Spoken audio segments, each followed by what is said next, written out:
But even in that heat, I felt something else, a brush against my ankle that wasn't him.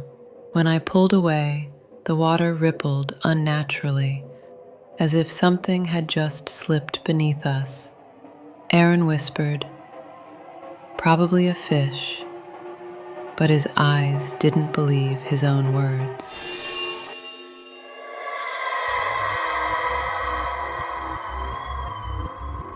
You are listening to the Fearcast. This is not a drill. I repeat, this is not a drill.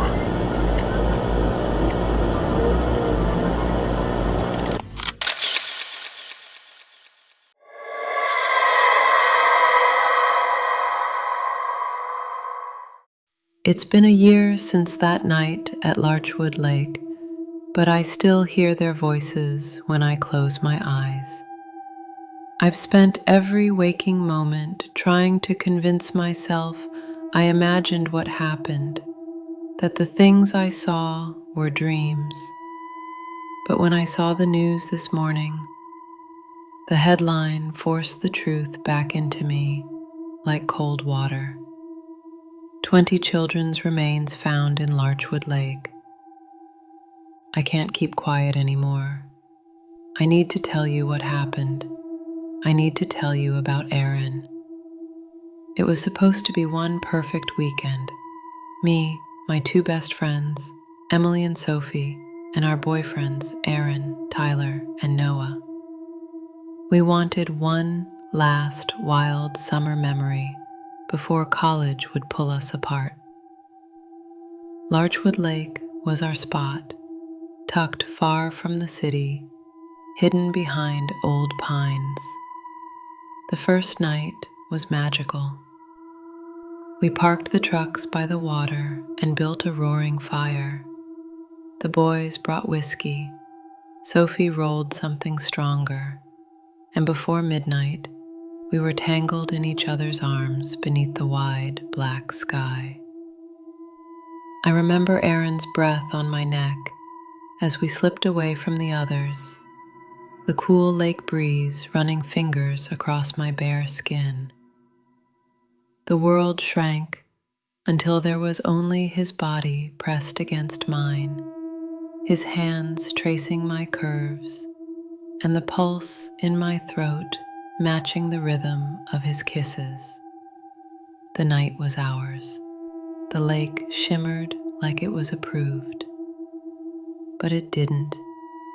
Even before we set up our tents, the place felt off.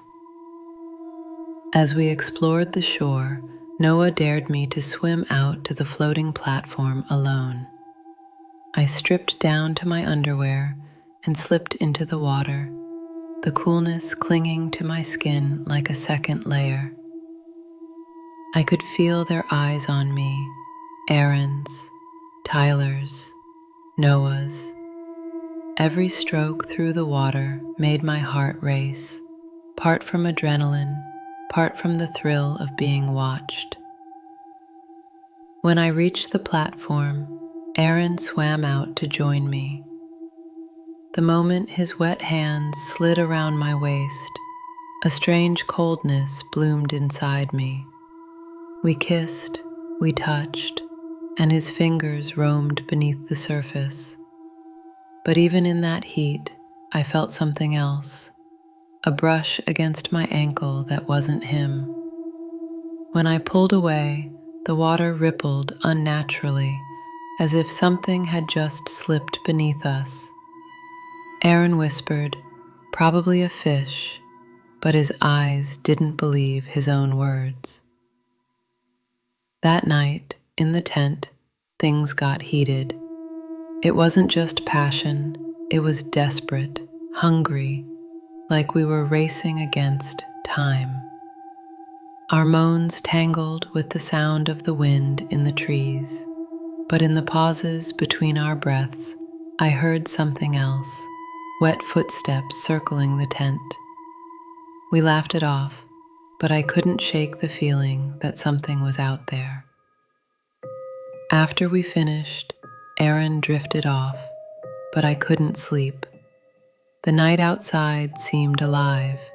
the rustle of leaves, the faint splash from the lake, and a low whispering I couldn't quite catch.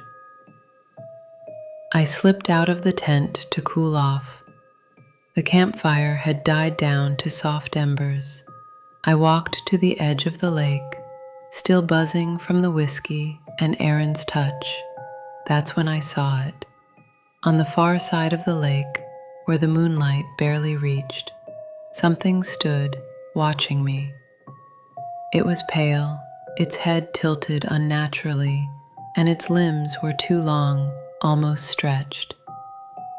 My breath caught in my throat as it slowly walked backward into the forest, disappearing without a sound. When I turned to run back to the tent, I stumbled over something half buried in the sand, a child's shoe, soaked and covered in slime. I convinced myself it was nothing. I never told the others, not even Aaron. The next morning, he was gone. At first, we thought it was a prank. He loved scaring us, loved slipping away just to jump out from the bushes. But when his shoes, his phone, and his jacket were still by the tent hours later, panic set in.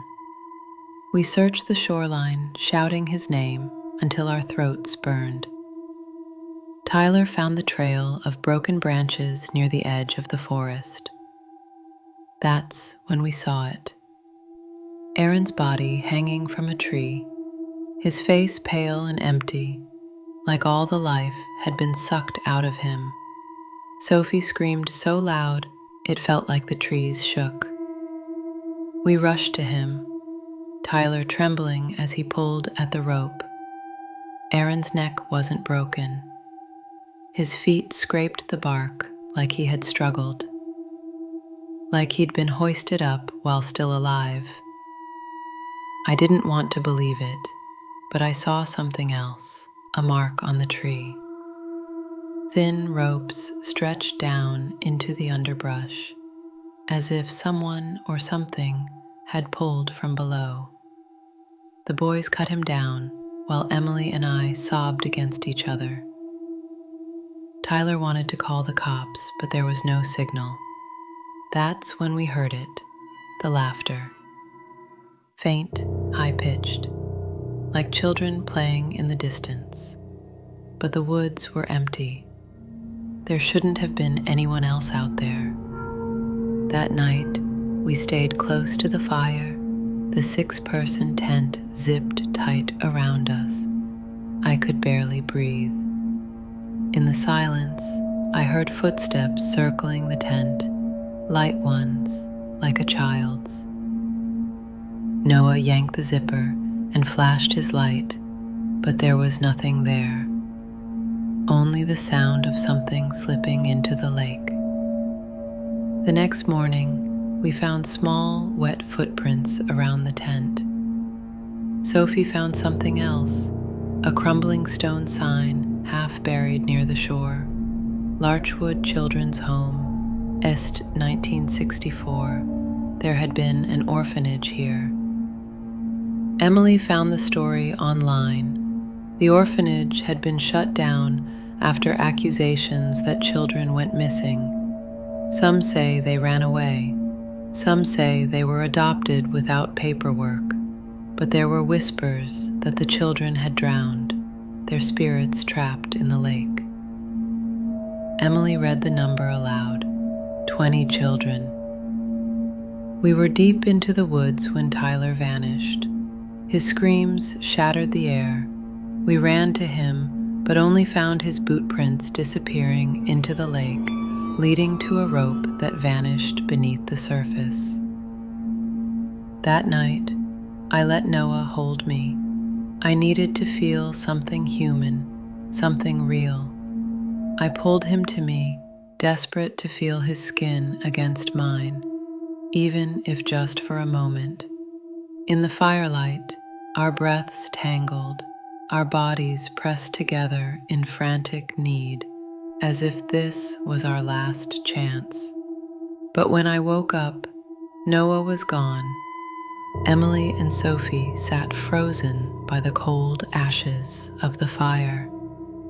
Noah's trail led to the lake. A rope stretched out of the water. At the end was a soaked child's toy, a small stuffed rabbit. Emily screamed that we had to find the truth. Her theory, the spirits wouldn't let us go until we uncovered what really happened. We followed the forest deeper and found it a collapsed building swallowed by vines, the orphanage. Inside, we uncovered crumbling records, faded photographs, and beneath rotted floorboards, we found a hatch. In the cold basement, we saw them, skeletons, dozens of them, their small bones still bound by the ropes that once dragged them to the lake. Scrawled on the walls in childish handwriting were messages. They lied to us. They never let us go. The lake is their home now. As we tried to escape, the basement door slammed shut. Splashing echoed around us, though there was no water. The lights flickered. I saw small pale figures moving in the dark, their hollow eyes watching me.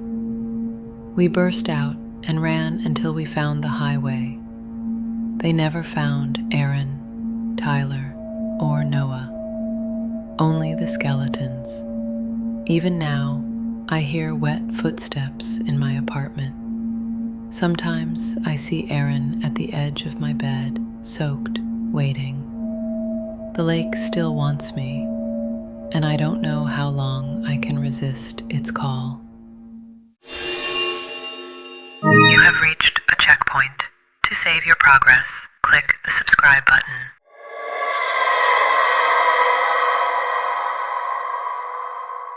I should have listened to the warnings. When the old man in the port town whispered that ship's cursed, I laughed it off. I thought we were just going on a simple luxury cruise. I never imagined I'd end up trapped aboard a floating graveyard where time bends, ghosts walk among us, and something unspeakable hunts in the fog. St. Daria was supposed to be the restart for me and Lena. We had drifted apart for years, but this was our chance to reconnect. Yet from the moment we boarded, something felt wrong. The ship was too quiet, the halls too empty, and some decks, like Deck H, were mysteriously off-limits. On our second night, a thick fog swallowed the ship. The engines stuttered, and that's when it appeared, the door. A freestanding wooden door standing upright on the deck, cold to the touch, moving locations on its own. People whispered that Marcus had stepped through it and never returned. Security locked it away, but the door always came back. The knocking soon began, quiet, faint, but always from the other side. As panic spread, a strange woman appeared, a nun named Sister Miriam. No one remembered seeing her board, yet she claimed to know everything about Sandaria. She warned us that the door was not a portal, it was a trap, a curse tied to the ship's vanished past. She said the ship reappeared every 7 years, haunted by the souls it had taken. Few believed her until the creatures came, first shadows, then twisted, wet humanoid figures with stretched faces and slick skin. They moved unnaturally fast, humming with a deep, droning sound that shook our bones. People were dragged into the fog. I fled with Lena and a small group, Omar, Denise, Victor, and Sister Miriam herself. That's when we realized the door was calling to us. It wasn't just moving, it was following. Knocking began inside our own cabins. The door had marked us. We sought refuge in the dining hall, but the hollowed creatures broke in. Omar was taken through the ceiling. Denise's son screamed as he saw his father's perfect, but soulless imitation, standing in the fog. Victor claimed the door had moved to the engine room. Sister Miriam told us we had to go through it to confront the source, the other deck. On the other side, the ship was warped and silent, its hulls stretching and twisting in impossible ways. There we saw the hollowed in their true form, liquid shadows with eyeless faces. In the ballroom, we found ghostly children singing in an ancient tongue. And behind them, the keeper of the door, a spider-like gelatinous creature with countless mouths and no true face. It whispered into our minds that we already belonged to it. Victor was consumed. Denise stayed behind to save her son, and only Lena, the nun, and I escaped through the door, back to our side. The ship trembled violently as a thunderstorm erupted outside. Massive waves slammed against the hull, lightning split the sky, and deafening thunder rolled across the dark sea. Sister Miriam warned us the door would never stop chasing us, that its knocking would return. But we were not ready for what came next. The storm unleashed more horrors. Strange jellyfish-like creatures, pulsing with blue light, floated down from the storm clouds and attached themselves to the ship, dissolving metal with acidic tendrils. Lena and I ran hand in hand through the chaos, dodging falling beams and sparks. We found refuge in the library where, among collapsing shelves, she pressed herself against me, trembling, and whispered she didn't want to lose me. For the first time in years, I held her like I meant it, kissed her deeply and promised her we'd survive together. There, desperate and shaking, we made love, clinging to each other like it would be the last moment we'd ever share. We didn't know if we would live past that night. Our love, buried under years of pain, reignited with furious passion, even as the storm tore the ship apart around us. But the ship had other plans. In the middle of our escape, we encountered the Weepers, horrifying figures dressed in tattered wedding attire, their faces permanently obscured by lace veils, emitting long, wailing sobs. They drifted through the hallways, searching for something or someone, and any who looked directly at them vanished into thin air. Sister Miriam reappeared, guiding us toward the boiler room where she claimed a second door existed, a door that could seal the curse if closed from the other side. Along the way, we passed cabins where reality seemed to fold, with ceilings dripping upwards and furniture hovering off the floor. Lena clung to me tightly, and amid the terror, we found brief moments of comfort, small kisses and hand squeezes that reminded us of the love we were still fighting for.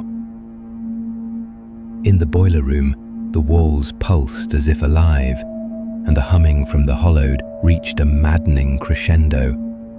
Sister Miriam told us one of us had to stay behind to close the door. Before I could volunteer, Lena stepped forward, tears streaming down her face. "I'll do it. You have to live. You have to remember me."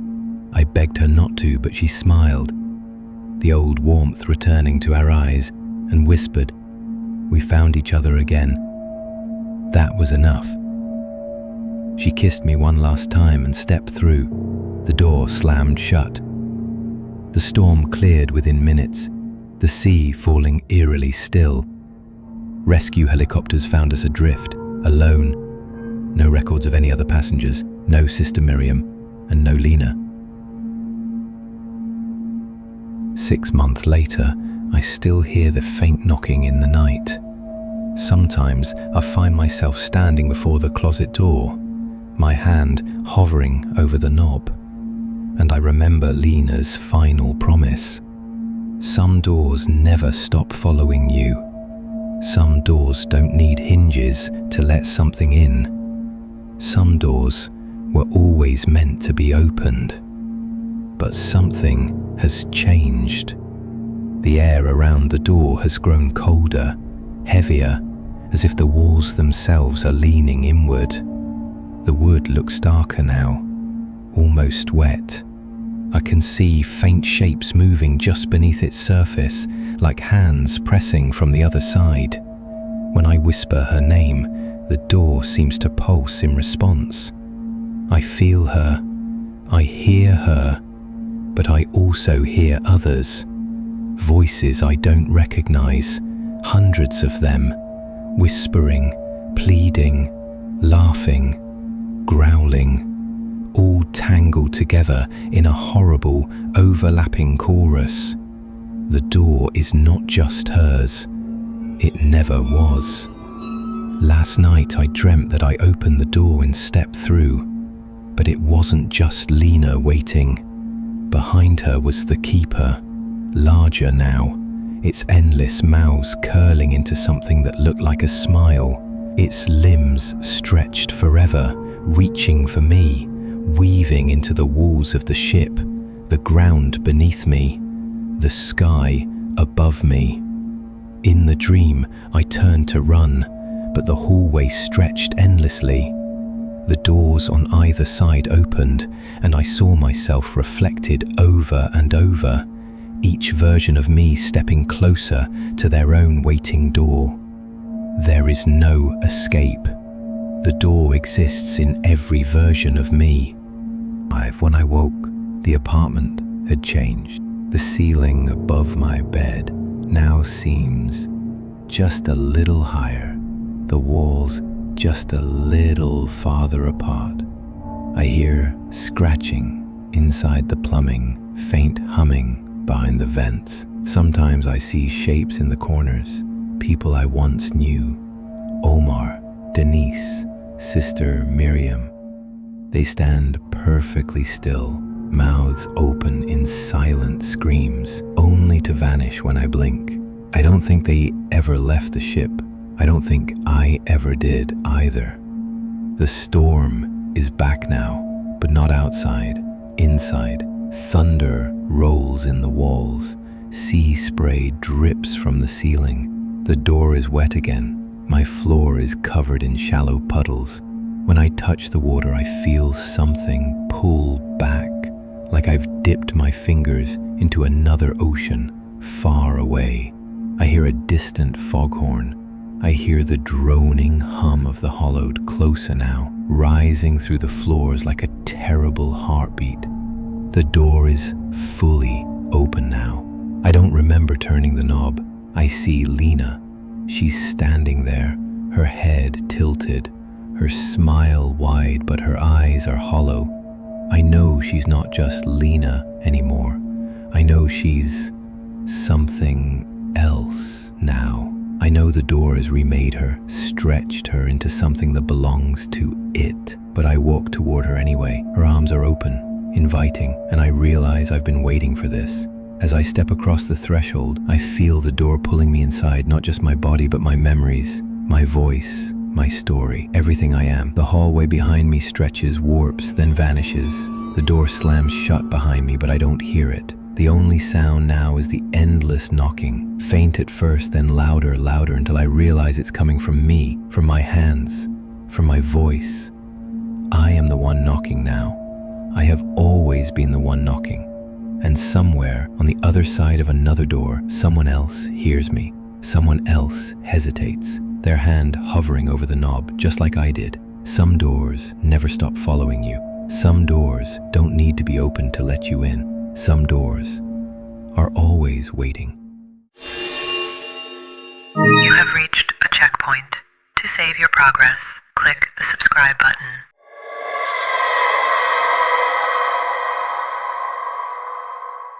I used to work at Branch 18 of the Federal Savings Bank in Millfield, Massachusetts in the late 1980s. I was young, just starting out in my career, when I met Agnes Whitmore, a strange old woman who came in every single morning to my counter at window 4. She always carried large sums of cash, always deposits, never withdrawals. Agnes was polite but unsettling. She smelled faintly of lavender mixed with damp earth, and she always said the same thing when she finished a transaction. Safe money stays close, my dear. Curious, I asked about her family, and she simply smiled and said, "I had a daughter once. She didn't stay long." Strange things began happening whenever she visited. Lights flickered, clocks stopped. A black cat always appeared outside the glass door, staring directly at her. My coworkers called her the Witch of Window 4, and we all laughed about it at first.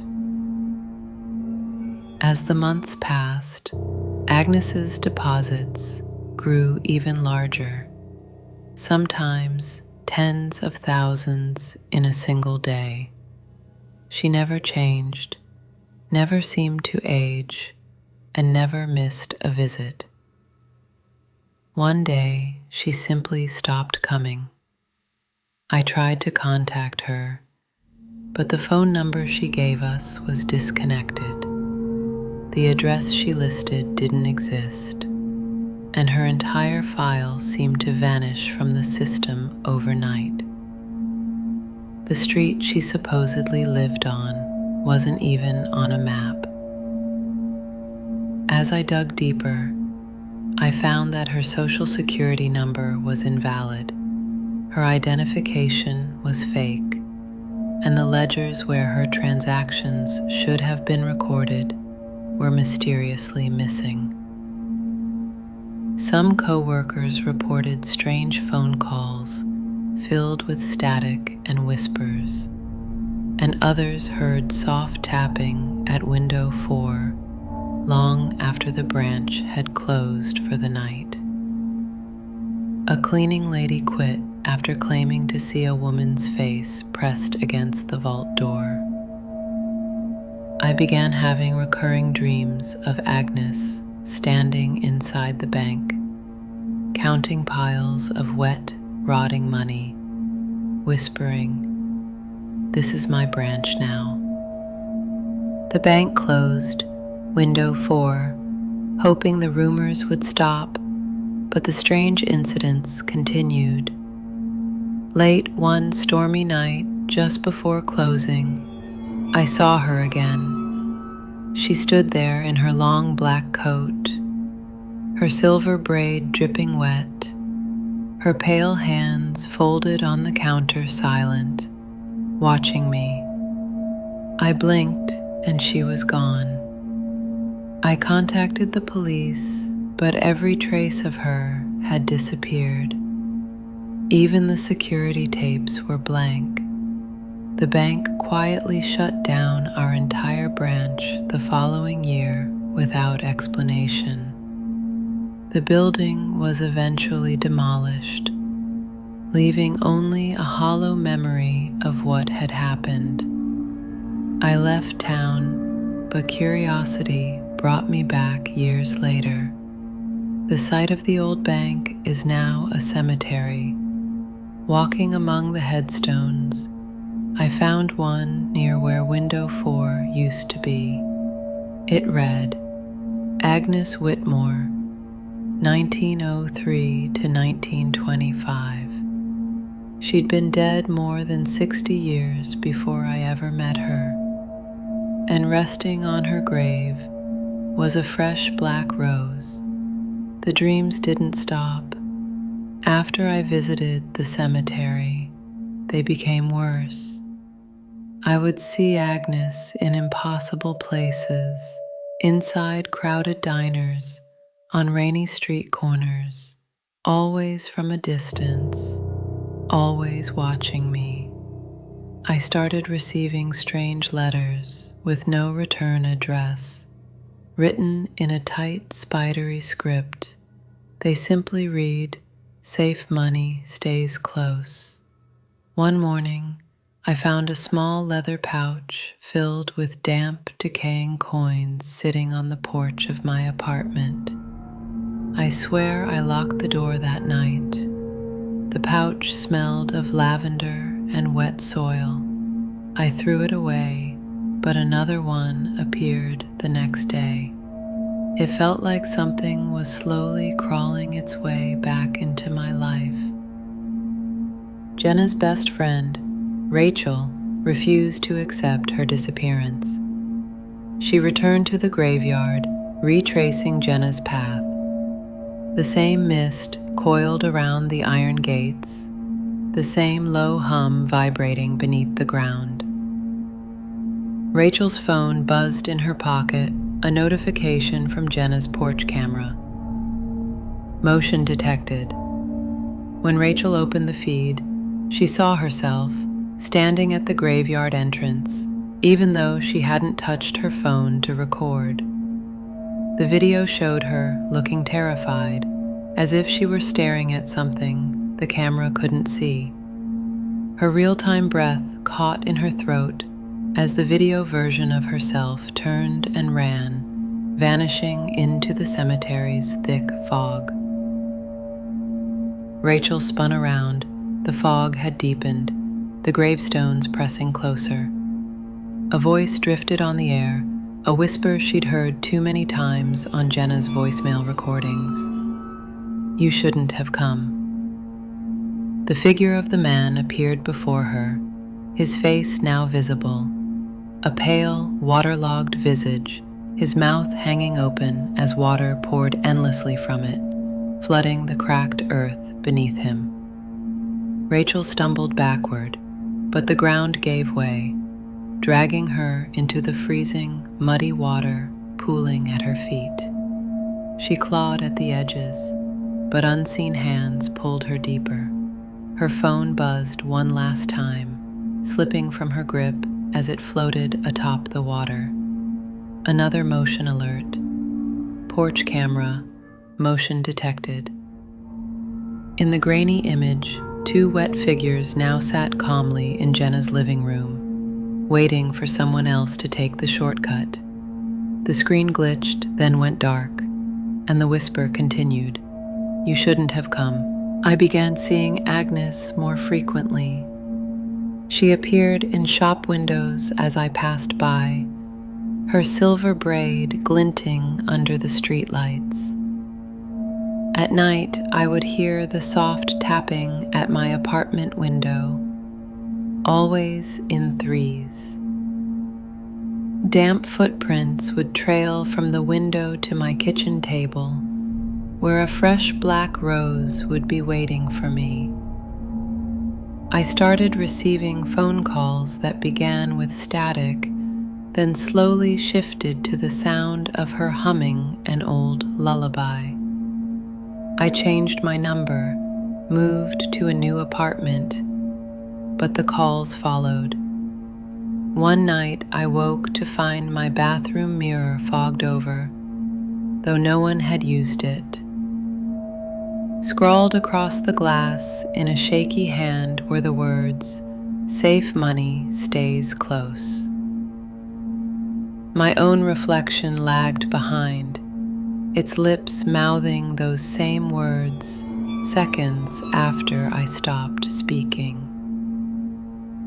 I smashed the mirror and fled Millfield that night, driving without stopping until I crossed into another state. I thought distance would save me. It didn't. For a few months, I believed I'd escaped, but the tapping returned. The black roses returned.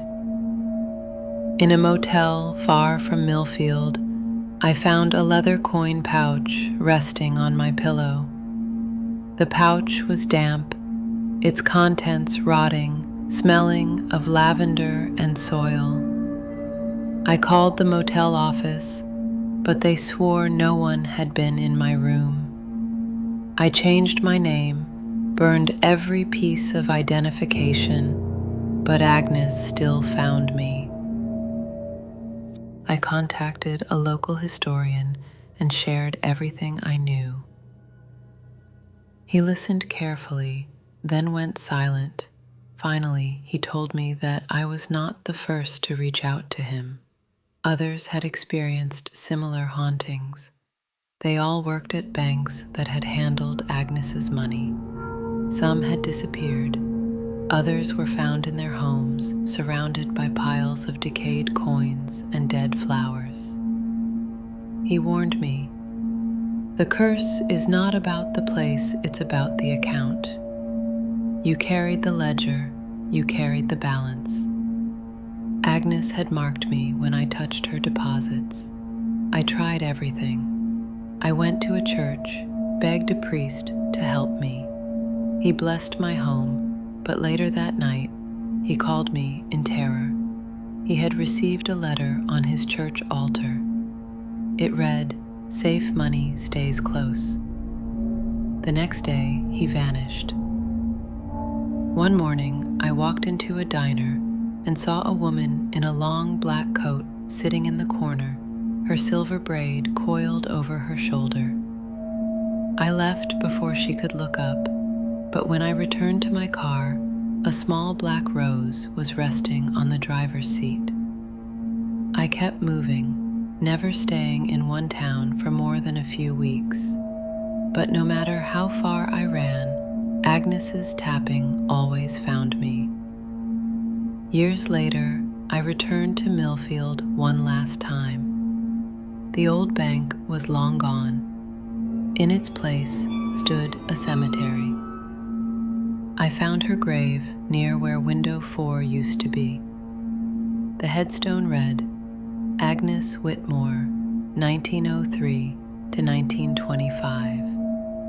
A fresh black rose rested against it. As I stood there, the air grew cold, and I heard her voice behind me whisper, "There are still balances to settle." I didn't turn around. Some branches never really close. Some accounts are never settled. And some customers, no matter how long it's been, never stop returning.